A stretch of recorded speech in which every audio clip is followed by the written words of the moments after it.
साथियों नमस्कार, सभी साथियों को गुड मॉर्निंग, सभी साथियों को मेरा जोहार।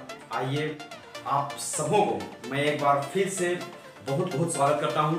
और आज जो मैं आपको बताने वाला हूं बहुत ही बेहतर और बहुत ही रणनीतिक तरीके से मैं आपके सामने वो उपलब्ध करा दे रहा हूं। सबसे पहले हम बात करते हैं, रात को ही मैंने लाइव आकर के बताया था आप लोगों को कि बिल्कुल अब हमारे पास ज़्यादा समय नहीं रहा है। जितने भी एग्ज़ाम्स हैं वो सारे एग्ज़ाम होने वाले हैं और बहुत जल्द होने वाले हैं। उन तमाम चीज़ों को लेकर के मैं लाइव आया था रात को और आपको बताने के लिए कह रहा था कि हमारे पास सिर्फ और सिर्फ 2 महीने का समय बचा हुआ है। चाहे आप सीजीएल को लेकर के बात करें या फिर एक्साइज कांस्टेबल को लेकर के बात करें या फिर जेई एग्जाम को लेकर के बात करें, तो जेई एग्जाम के तो हमारे पास 1 महीने का ही समय बचा हुआ है। बाकी सब के लिए हमारे पास 2 महीने का समय बचा हुआ है। आइए तो इस बीच में क्या पढ़ना है, क्या नहीं पढ़ना है, कैसे क्या करना है, बहुत ही कम समय में how to do very smart work, आपको कैसे बहुत स्मार्ट वर्क करना है। देखिए 2 चीज़ें मैं आपको बताऊंगा। मैंने रात को ही बताने का प्रयास किया था लेकिन चूंकि वो सही नहीं हो पाया। ठीक है, देखिए ये hard work versus smart work, आपको क्या चाहिए ये आप खुद तय कीजिए और इसके लिए क्या करना है आपको ये भी आप खुद तय कीजिए। देखिए 3 चीजें मैं बता रहा हूं आप लोगों को इसमें जो बहुत इंपॉर्टेंट है और आपको उसका सही उपयोग होना चाहिए। हमारे पास ज़्यादा समय नहीं है, मैं समय को देखते हुए ये वीडियो बहुत छोटी बनाऊंगा लेकिन बहुत दमदार होगा। देखिए सबसे पहला तो पॉइंट नंबर 1, स्मार्ट स्टडी करने का तरीका क्या है, हमें ना उस गोल्डन आवर को पहचानना है। ये गोल्डन आवर क्या है भैया, ये गोल्डन आवर का मतलब ही होता है कि सुबह सो के उठने के बाद का समय। ऐसा नहीं कि सो के उठ लिए और मतलब कि सीधे पप्पे के दाम में हाथ डाल दिया। बिल्कुल आप डाल सकते हो लेकिन कम से कम चेहरे पे पानी मार देना और डाल देना। चेहरे पे पानी मारने के बाद डायरेक्ट बुक पकड़ना और बुक को पढ़ने लग जाना। ठीक है, 2 चीजें मैं बता रहा हूँ यहाँ पे इस चीज में गोल्डन आवर में कि आपको क्या मिस्टेक नहीं करना है। आप इस गोल्डन आवर में उस बुक को बिल्कुल टच नहीं करना है जो आपके लिए टफ लगे। टफ बुक को बिल्कुल, मैं बता रहा हूँ साथियों कि टफ बुक को ना बिल्कुल टच नहीं करना है, उस बुक को टच करना है जो आपके लिए इजी रहेगा। क्योंकि आप खुद देखें ये हमारा गोल्डन आवर इसलिए है ना क्योंकि ये हम सुबह का 1 घंटा मेरा तय करता है कि मेरा बाकी का 8 घंटा 10 घंटा कैसा होने जा रहा है। क्योंकि सुबह 1 घंटा जब हम पढ़ते हैं ना तो उसी 1 घंटे के पढ़ाई से हम अपने आप को बाकी चीजों में ना बहुत रिफ्रेश महसूस करते हैं, फील करते हैं। तो बिल्कुल 1 घंटा आपका सुबह का जो गोल्डन आवर है वो बेहतर हो गया तो बाकी का 8 घंटा भी आप ढंग से पढ़ लोगे और सब का सब मेमोरी में सेट हो जाएगा। आइए बात करते हैं उसके बाद क्या करना है। मैंने रात को ही बताया था आपको कि गोल्डन आवर के बाद ना आप किसी और पे बिलीव बिल्कुल मत करना। बिलीव आपको खुद पे करना है क्योंकि आपको क्या है, be your on teacher. Okay, आपको खुद का शिक्षक खुद को बनना है क्योंकि आपको पता है भैया कि आप किस समुद्र में हो, कहाँ कितना आपको थाई लेना है, कहाँ पे आपको कितना गड्ढा है, गहराई है, कहाँ पे किस तरह से आपको थामना है, इस सारे चीज के बारे में आपको पता है बेहतर। तो इसलिए आपको बी योर ऑन टीचर आपको करना जरूरी है। और मैं बता रहा था आप लोगों को कि तीसरा बात जो प्रोक्रास्टिनेशन है ना, इस चीज से हमें परहेज करना है। भैया कैसे परहेज कर सकते हैं, ये हमारे लिए बहुत बड़ा चैलेंज है। ठीक है, और इस चुनौती को हर कोई स्वीकार नहीं कर पाता है और इस चुनौती को जिसने भी स्वीकार करा वो आगे निकल गया।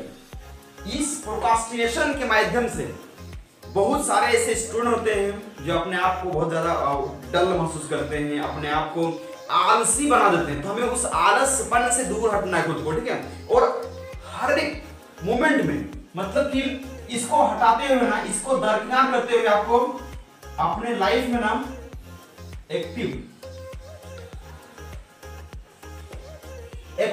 एंगेजमेंट लाना है। एक्टिव जितना ज्यादा एक्टिव रहोगे ना, एक्टिव एंगेजमेंट कहने का मतलब भी होगा कि आप अपने पढ़ाई में ना फुल्ली डेडिकेट होके पूरा का पूरा कंसंट्रेशन के साथ पढ़ना है। वो कैसे करोगे मैं बता रहा हूं। 2-3 चीजें यहाँ पे मैंने बताया कि जब आप पढ़ते हो ना तो उस समय आप लोगों ने एक चीज नोटिस किया होगा कि चलो मान लेते हैं कि आप एनसीईआरटी पढ़ रहे हो ना, ठीक है, एनसीईआरटी पढ़ रहे हो या फिर कोई बुक पढ़ रहे हो, कोई भी फैक्ट वाला बुक पढ़ रहे हो, जैसे कि लूसेंट पढ़ रहे हो या तो फिर आप झारखंड के लिए उड़ान पढ़ रहे हो या तो फिर कोई बुक पढ़ रहे हो, तो उस बीच में आपको एक चीज पे ना आपको ध्यान देना है।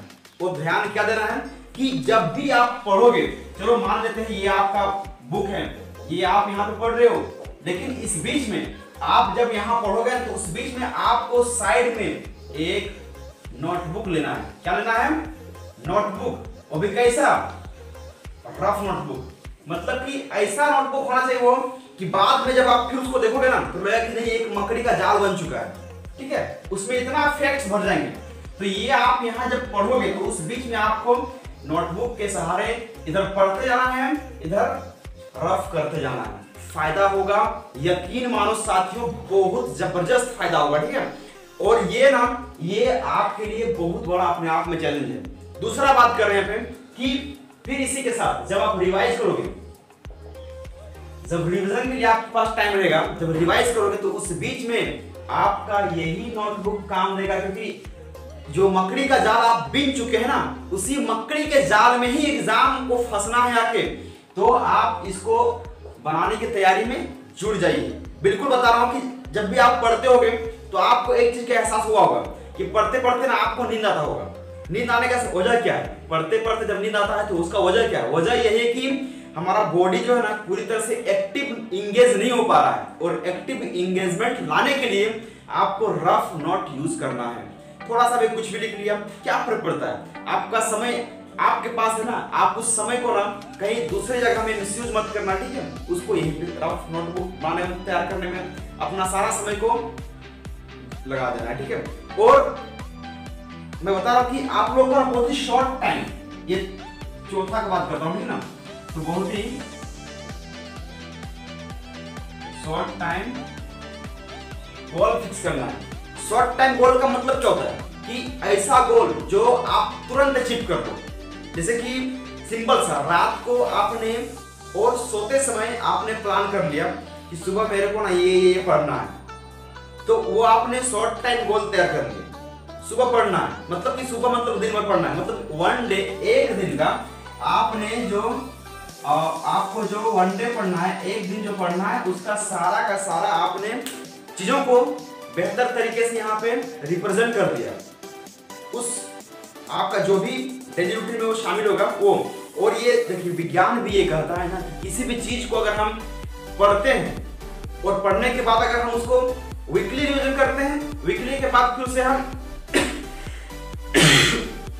अगर हम उसे 21 डेज में अगर रिवाइज कर देते हैं तो वो यहाँ से ना कभी अनकॉन्शियस माइंड से कभी हटता ही नहीं, वो वहां पे फिक्स हो जाता है। और उसके बाद फिर 90 डेज के बाद तो आपका 3 महीने के बाद तो हर बार रिवीजन हो ही जाता है। हर एक नया एग्जाम को लेकर के आप पढ़ते हो तो रिवीजन तो होना ही है। इसलिए कम से कम 21 डेज तक राक्षस जैसा पढ़ना है आपको। मतलब किताबों को पढ़ो नहीं, बल्कि किताबों को खाओ, उसको खत्म करो, वो रणनीति अपनाओ, बहुत बेहतर होगा। आपके पास समय का बहुत अभाव है, क्योंकि सीजीएल का एग्जाम हो या तो फिर एक्साइज कांस्टेबल का दौड़ हो, अगर आप बहुत ही रणनीति के तरीके से, बहुत बेहतर तरीके से अगर आप उस पर हावी नहीं होंगे तो यकीन मानिए कि जो सीजीएल में जो 4 से 5 लाख स्टूडेंट है ना, वो आप पे हावी हो जाएंगे, क्योंकि 3 गुना ही रिजल्ट रहेगा। डायरेक्ट मेंस हो रहा है, आपकी तैयारी कितनी कड़क होनी चाहिए ये तय करेगा आपका ये रोड मैप जो आपने तैयार किया है। इसलिए बेहतर तरीके से 8 घंटा 10 घंटा जो 12 घंटा 15 घंटा पढ़ते हैं वो स्टूडेंट हमेशा सक्सेस नहीं करते हैं, लेकिन ऐसे स्टूडेंट जो केवल 6 घंटा पढ़ते हैं, जो केवल 7 घंटा पढ़ते हैं, केवल 5 घंटा पढ़ते हैं, लेकिन रिजल्ट उस 12 घंटा वाला से ज्यादा रिजल्ट यहाँ मिलता है। वजह क्या है? स्मार्ट स्टडी करना है। केवल मैं बता रहा हूँ कि सिलेबस से बाहर कुछ भी फोकस नहीं करना है। सिलेबस ही है जो आपके बेड़ा को पार लगाएगा, आपकी डूबती नैया का वो सहारा बनेगा। तो सिलेबस बहुत बड़ा नहीं है, छोटा सिलेबस है। आप चाहे लैंग्वेज पेपर का बात करो या फिर कोई विषय का बात करो, जब आप पढ़ने शुरू कर जाओ ना तो वो आपके लिए बहुत फायदेमंद होगा। शुरुआत होना चाहिए। ऐसे भी आप लोगों ने बहुत कुछ पढ़ लिया है, हमारे पास समय का अभाव है, केवल हमारे पास 2 महीने का समय है। इस 2 महीने में हमें रणनीतिक तरीके से पढ़ना है। और भी मैंने कहा था कि किसी भी चीज का हिंट चाहिए, हेल्प चाहिए, तो मैंने टेलीग्राम लिंक आप लोग को दे रखा है। उस टेलीग्राम में आप जरूर जुड़िएगा। टेलीग्राम में जुड़ने के बाद मैं आप लोगों को बहुत बेहतर तरीके से सारी चीजों को एक एक करके मैं आप लोगों तक पहुंचा दूंगा क्या जरूरत है, बेसिक नीड्स क्या है, और एग्जाम टाइम में आपका कौन सा वर्क क्लिक कर जाए ये कोई नहीं जानता। इसलिए आप हर एक वर्क को उतनी ही गहराई के साथ, उतना ही वेटेज के साथ आप लगे रहिए। मैं बता रहा हूं कि जीत निश्चित मिलेगी और आप समय के साथ बस आगे बढ़ते जाओ। साथियों, आज मैं बताने के लिए आया था कि हमारे पास सिर्फ और सिर्फ 2 महीने का समय बचा हुआ है। इस 2 महीने में हमें अपने उस ख्वाब को पूरा करना है जो हमने देखा है, जो हमारे परिवार वालों ने देखा है, जो हमारे माँ बाप ने, हमारे रिश्तेदारों ने देखा है। देखिए 2 चीजें तो होती है इसमें, या तो फिर अगर आप नौकरी ले लिए तो आपका पूरा परिवार खुश, और अगर आप नौकरी नहीं ली, अगर अपनी जिंदगी में आप असफल हो गए तो भैया पड़ोसी तो कम से कम खुश हो ही जाएगा। तो इस चीज को समझते हुए आपको सारी चीजों के बारे में बेहतर तरीके से रणनीति बनाइए। एक एक करके मैं सारे वीडियोस आप लोग को अपलोड कर दूंगा, सारे वीडियोस आप लोग को दे दूंगा कि कैसे पढ़ना है, क्या पढ़ना है, how to study, what to study, what not to study, what to skip, ये सारी चीज पर बताऊंगा। फिलहाल मैंने आपको क्या बताया कि ये hard work versus smart work. तो आपको हार्ड वर्क आप कर चुके हो अब तक से, लेकिन now this is time to smart work. अब ये समय जो आया है ना वो स्मार्ट वर्क का है।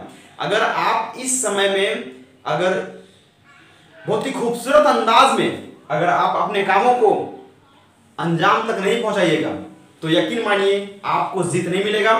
साथियों, आप सब मेरे साथ इतने लंबे समय तक बने रहे, इसके लिए आप सबका बहुत शुक्रिया, धन्यवाद। जय हिंद, छात्र एकता जिंदाबाद। शुक्रिया साहब।